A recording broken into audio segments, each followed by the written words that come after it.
আসসালামু আলাইকুম আমার প্রিয় ভিউয়ার্স আপুরা মামুনিরা সবাই কেমন আছেন? আমি আলহামদুলিল্লাহ ভালো আছি। আমার নতুন একটি ভিডিওতে সবাইকে জানাই অনেক অনেক স্বাগত। আজকের ভিডিওতে কোনো রান্না বান্না থাকবে না আপুরা, কারণ অলরেডি আমার রান্না হয়ে গেছে। আমি রান্না সংসারের কাজকর্ম সেরে ব্যবসায়িক কাজে ব্যস্ত হয়ে গেছি। রান্না ছাড়াই আজকের ব্লগ ভিডিওটি আশা করি আপনাদের কাছে ভালো লাগবে আমার প্রিয় ভিউয়ার্স আপুরা। ভালো লাগলে অবশ্যই এটা লাইক দিতে ভুলবেন না। আর আপনি যদি আমার চ্যানেলে নতুন হয়ে থাকেন সাবস্ক্রাইব করে বন্ধু হয়ে পাশে থাকার অনুরোধ রইল। আমি একটা কাস্টমাইজ করে ড্রেসের অর্ডার নিয়েছি, সেই ড্রেসটার ফ্রেম এখন তৈরি করছি। ড্রেসটা তৈরি করা হলে মুক্তা বুটিক্স অ্যান্ড ফ্যাশন থেকে ডিটেলস দেখানো হবে আপুরা, আমার ওই চ্যানেল থেকে আপনারা দেখতে পাবেন। আর এখন কিন্তু বেলা প্রায় 10:30 11টা বাজবে এরকম সময়। তো আমি দুইটা জামা কমপ্লিট করব এখন। কেটে রেখেছি, কয়েকদিন হলো সেট করা হচ্ছে না। আর সকালে কিন্তু আজকে কয়েকটা কাপড়ও আমি প্রিন্ট করেছি, তারপরে সংসারের কাজকর্ম রান্না বান্না কমপ্লিট করে এখন মেশিনের কাজে বসেছি। আর আমার একটা সমস্যা হয়েছে, মানে কাছে থেকে আমার চোখের সমস্যা, কাছে দূরের না। তো আমি ডাক্তার দেখিয়েছি, ডাক্তার আমাকে বলছে যে আপনি হয়তো অতিরিক্ত সেলাই ফোড়া করেন। আমার কথা শুনেই ডাক্তার বলে দিয়েছেন। আর এক সময় এমনও দিন গেছে, রাত গেছে যে আমি সারা দিন রাতে সেলাই করেছি। দেখা যায় একটা শাড়ি আমাকে কালকে ডেলিভারি দিতে হবে, এখনো অনেকটা কাজ বাকি আছে। কর্মীর ওপর ভরসা পাইনি, নিয়ে এসে নিজে বসে সেলাই করে সেটা আমি ডেলিভারি দিয়েছি। কাস্টমারকে আমার কথা দেওয়া আছে অমুক তারিখে দিতে হবে, তো সেই তারিখের মধ্যে ড্রেসটা কমপ্লিট যখন করতে পারে না কর্মীরা, তখন নিজে বসে ড্রেস সেলাই করে আমি ড্রেসটা তুলে তারপর ডেলিভারি দিয়েছি। তো অতিরিক্ত কোনো কিছুই ঠিক নয়, এটাই হলো কথা। এই জন্য আমার চোখে প্রেসার পড়েছে। আর ডাক্তার দেখিয়ে পাওয়ারের চশমাও নিয়েছি। আর আজকে আমি প্রথম পাওয়ারের চশমা পরেছি। তো চশমা পরে কাছে থেকে দেখতে ভালো লাগছে, কিন্তু আমার পরে মাথা ঘোরাচ্ছে। হয়তো বা কিছুদিন গেলে ঠিক হয়ে যাবে। প্রথম প্রথম মনে হয় এরকম হচ্ছে।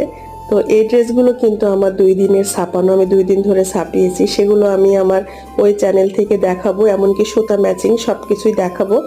আর এখন এই যে মারুফকে বললাম যে বাবা একটু ভাঁজ করে দাও, মারুফ ড্রেসগুলো ভাঁজ করে দিচ্ছে। আর আমার কিন্তু হালকা সর্দি জ্বর কয়েকদিন থেকে। সর্দি জ্বরের জন্য, গলা ব্যথার জন্য ভয়েস ওভার করতে পারছিলাম না, এজন্য 2 চ্যানেলে কোথাও ভিডিও আপলোড করা হয়নি। আর সর্দি জ্বরের জন্য একটু খাবার দাবারও কম খাওয়া হয়েছে, এজন্য একটু শরীরটা দুর্বল। তো মারুফ আমাকে হেল্প করে দিচ্ছে। মিনহাজুল বাসায় নেই, মিনহাজুলের পরীক্ষা ছিল। মিনহাজুল খুব চাপে আছে, ও এবার ক্লাস 10-এ পড়ছে, সামনে ওর এসএসসি পরীক্ষা। তো ওর প্রাইভেট কোচিং নিয়ে খুব ব্যস্ত। আর সকালে আমি ডিম সিদ্ধ খেয়েছি, এখন ভাত খাবো। মানে সকালের নাস্তা আবার দুপুরের খাবার দুটোই একসাথে। আজকে না রান্নার জন্য তেমন কোনো সবজিও নাই ঘরে, আবার মাছও নাই। তো দেখলাম যে 3টা করল্লা আছে, কয়েকটা কচু আছে, একটা বেগুন আছে, আর একটা ছিল আলু। তো এগুলো দিয়েই আজকের মতো দুপুরে চালিয়ে নিচ্ছি। আর রাতে হয়তো বা আলু নিয়ে আসবো, আলু নিয়ে এসে আলু ভর্তা ডিম ভাজি করে দেবো।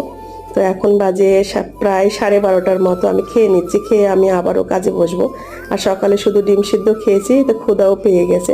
আর মন্তাহাকে খাওয়ার জন্য ডাকছি, মন্তাহা খাবে না। আমার একটা অভ্যাস খারাপ, সেটা হলো আমি সকালে খেতে পারি না। সকালে পেট ভরে খাওয়া উচিত, কিন্তু সকালে আমি যদি পেট ভরে খাই তাহলে আমি কাজ করতে পারি না। কারণ আমার সংসারের কাজ, ব্যবসার কাজ সব কিছু দেখতে হয় একসাথে। তো আমার প্রচুর ফোন আসে, সকাল থেকে দুপুর পর্যন্ত আমার অনেক ফোন আসে এই সময়টা। আর মাগরিবের পরে বেশি ফোন আসে।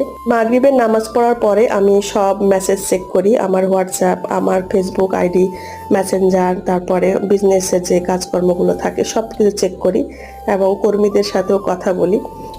এই জন্য মাগরিবের পরে বেশি ফোন নেওয়া হয়। আর সারাদিন যে আমি এই যে অনলাইনে কাজ করলেও সবসময় কিন্তু আমি ফোন হাতে নিই না, যখন ভিডিও করি তখনই নিই। আর সবসময় যদি ফোন দেখি তখন কাজের দেরি হয়ে যায়। বিশেষ করে ইউটিউব ফেসবুকে ঢুকলে দেখা যায় যে আধা ঘন্টা 40 মিনিট কোন দিক দিয়ে চলে যায় আমি বুঝতে পারি না। এই জন্য আমি সবসময় ফেসবুক ইউটিউবে ঢুকি না আপুরা। অনেকে মাইন্ড করেন মুক্তা আপু মেসেজে রিপ্লাই করেন না, তো দেরি হলো মেসেজের রিপ্লাই করি আপুরা।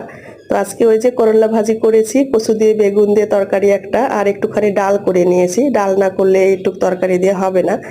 আর কালকে বাজার করব ইনশাআল্লাহ। মারুপও ব্যস্ত, মারুপ নিজের পড়াশোনা নিয়ে ব্যস্ত। ওর হচ্ছে ফার্স্ট ইয়ারের পরীক্ষা হবে, অনার্স ফার্স্ট ইয়ারের পরীক্ষা হবে। আর মিনহাজুল তো ব্যস্ত, ওদের বাবাকে তো পাওয়াই যায় না, ছুটির দিনেও উনি অনেক ব্যস্ত। বাজার সবসময় আমি আর মারুপি বেশি করি, আর মারুপের আব্বু হয়তো বা মাঝে মধ্যে করে দেয় এই আর কি। তো ওই যে একটা আলু ছিল, সেই আলুটা আমি আবার ভাতে দিয়ে সেদ্ধ করে নিয়েছি মুনতাহা মামুনির জন্য। সকালে মুনতাহা ডিম খেয়েছে, এই জন্য দুপুরে আর ওকে ডিম দিচ্ছি না, কারণ রাতে আবার ডিম ভাজিয়ে আলু ভর্তা হতে পারে এই জন্য। তো আমি মুনতাহার ভর্তাতে পেঁয়াজও দিইনি, কাঁচামরিচও দিইনি। মুনতাহার মুখে হয়তো বা ঝাল, মানে ঘা হয়েছে, সবকিছু তো খালি ঝাল ঝাল করছে। তো লবণ আর সরিষার তেল দিয়ে মাখিয়ে রাখলাম, ও ঘি দিয়ে খাবে।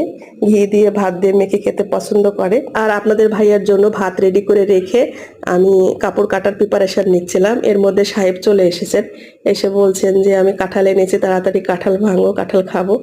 আর এবার বছরের প্রথম আমরা কাঁঠাল খাচ্ছি আলহামদুলিল্লাহ।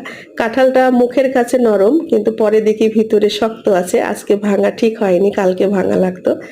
আর কাঁঠাল খেতে কিন্তু সাহেব খুবই পছন্দ করে, বিশেষ করে আমি তো খুবই পছন্দ করি, আমার প্রিয় ফল হচ্ছে কাঁঠাল।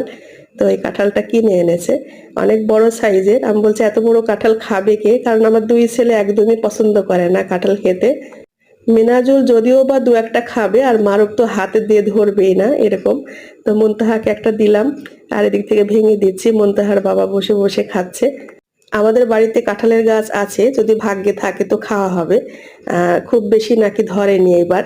আর আমাদের গাছের কাঁঠাল অনেক পরে পাকে, মানে আষাঢ় মাসের শেষের দিকে, শ্রাবণের শেষের দিকে পাকে, আষাঢ় মাসে না, আমি ভুল বলছি, শ্রাবণ মাসের শেষের দিকে পাকে, আরো পরে পাকবে। তো আমি তো মাত্র ভাত খেয়ে উঠেছি, আমিও খেলাম দু তিনটা, যেহেতু পছন্দের ফল। আর এত বড় কাঁঠাল এনেছে, সেটাই বলছিলাম বারবার যে কে খাবে এত বড় কাঁঠাল। আর কাঁঠাল তো বেশি খাওয়া যায় না, দু তিনটা খেলেই যথেষ্ট। আর এদিকে সাহেব মজা করে বললেন যে বইয়ের পছন্দ, এই জন্য বড় দেখে এনেছি, যাতে ভালো করে খেতে পারে, বেশি করে খেতে পারে। আর কাঁঠাল খেলে কিন্তু প্রচুর অ্যাসিডিটি হয়, যাদের গ্যাসের প্রবলেম তারা কাঁঠাল খেতে পারে না। আর আমার তো প্রচুর গ্যাস, খুবই অ্যাসিডিটির সমস্যা, সব সময় অ্যাসিডিটি থাকে, কারণ আমি যে ছাপাই কেরোসিনের গন্ধতে আমার খুবই অ্যাসিডিটি হয়। মাঝখানে কয়েকদিন একটু ভালো ছিলাম, হঠাৎ করে দেখি আবারও অ্যাসিডিটিটা বেড়ে গেছে। তো ভাবছি যে ভালো অ্যান্টিবায়োটিক খেতে হবে, ডাক্তার দেখাবো, ডাক্তার দেখিয়ে ভালো অ্যান্টিবায়োটিক খাবো। আর মাস্ক পরে না কাজ করা যায় না, গরমের মধ্যে মাস্ক পরে কতক্ষণ আপনি কাজ করবেন। তো যাই হোক, খাওয়া দাওয়া হয়ে গেছে, নামাজ কালাম হয়ে গেছে, আমি কিন্তু একটুকু রেস্ট নিইনি, আবারও কাপড় কাটতে বসে গিয়েছি। এটা হলো বেক্সি ভয়েল কাপড় কাটছি, আর এটাও কাস্টমাইজ করা ড্রেসটা ছিল। কেটে রাখলে যখন তখন মেশিনে বসা যায়, আর কাটার একটা অলসতা হয়। আর ওই যে মাথা ঘুরায় বললাম না, একটু শরীরটা খারাপ, এটা কিন্তু অনেকদিন থেকে কাপড়টা এনে রেখেছি, কাটা হচ্ছে না। তো ভাবলাম যে না, আর দেরি করা যাবে না, দেরি হয়ে যাবে, যেহেতু কাস্টমার আপু ড্রেসটা ডেলিভারি নেওয়ার ডেট দিয়ে দিয়েছেন, তো এই ডেটের মধ্যে তো আমাকে তুলতে হবে। আর কর্মীদের সময় তো লাগে, এই ড্রেসটা করতে প্রায় 1 মাস সময় লাগে। অ্যাপ্লিক হয়, তারপরে আবার সুতার কাজ হয়, এটাতে ডলার নেই, ডলারের কাজ হয় না, এটা শুধু অ্যাপ্লিকের কাজ হয় আর সুতার কাজ হয়। তবে মেশিনের কাজ করতে একদিন লাগে, কাটা এবং জোড়া দেওয়া। তারপরে হচ্ছে আপনার অ্যাপ্লিক করতে কিন্তু আবার 4-5 দিন লেগে যায়, বেশিও লাগতে পারে। আর সুতার কাজ করতে তো 20 থেকে 25 দিন সময় লাগে। তো সব মিলিয়ে প্রায় 1 মাস এরকম সময় লাগে। তো কাস্টমারের কাছ থেকে আমি 1.5 মাস করে সময় নিই, অলরেডি কয়েকদিন পার হয়ে গেছে। আর এটা হলো বেক্সি ভয়েল কাপড়। বেক্সি ভয়েল কাপড়ের ড্রেসের খরচটা কিন্তু বেশি, তাই প্রাইসটাও বেশি হয়। আর প্রাইড কটন যেগুলোতে বানাই আমি শাড়ি কাপড়ের ড্রেস, সেগুলোর খরচ কম হয়, আর রিজনেবল প্রাইসে আমি ড্রেসটা সেল করতে পারি। আর এটা দামি কাপড় হওয়ার জন্য এই ড্রেসের খরচটা বেশি আসে। তবে আমার মধ্যবিত্ত ঘরের কাস্টমার আপুরা বেশি, যারা একটু রিজনেবল প্রাইসে ড্রেস নিতে চান। তবে কি, ওই যে প্রাইডের এখন সমস্যা আপুরা, প্রাইড কাপড় পাওয়া যাচ্ছে না। আর অরিজিনাল প্রাইড ছাড়া আমি বাজারের ওই শাড়িগুলো কিনিও না। প্রাইড কিনি আর বেক্সি কটন কিনি। তো বেক্সি কটনের সব কালার অ্যাভেলেবল নয়, সেটাও পাওয়া যাচ্ছে না। প্রাইডের কিছু কালার এতটা সুন্দর হয়, সেটা আবার বেক্সির হয় না, মানে বেক্সি কটন শাড়ি হয় না। আবার বেক্সির যে কালারগুলো হয় সেগুলো আবার প্রাইডের কিন্তু হয় না। তো আমরা মিলিয়ে ড্রেস তৈরি করি, কোনোটা প্রাইডে, কোনোটা বেক্সি কটন শাড়ি, আবার কোনোটা বেক্সি ভয়েল, আবার কোনোটা নর্মাল ভয়েল। তাছাড়া কাস্টমাইজ করে যখন অর্ডার নেওয়া হয়, তখন কাস্টমারের পছন্দ মতো কাপড় দিয়ে বানিয়ে দেওয়া হয়, কাস্টমার ঠিক যেভাবে চান আর কি। এই কাপড়টা কেটে আমি মেশিনে সেট করে নিব। আর জোড়ার ড্রেসগুলো না আমার বেশি অর্ডার আসে, কাস্টমার বেশি পছন্দ করে জোড়ার ড্রেস, আমার জোড়াতালি ড্রেস বেশি বিক্রি হয়। আর জোড়া ড্রেস বানাতে কিন্তু ঝামেলা বেশি। এক কালার কাপড় কাটবো, ছাপাবো, সুই সুতার কাজ কমপ্লিট করব, ডেলিভারি দিব।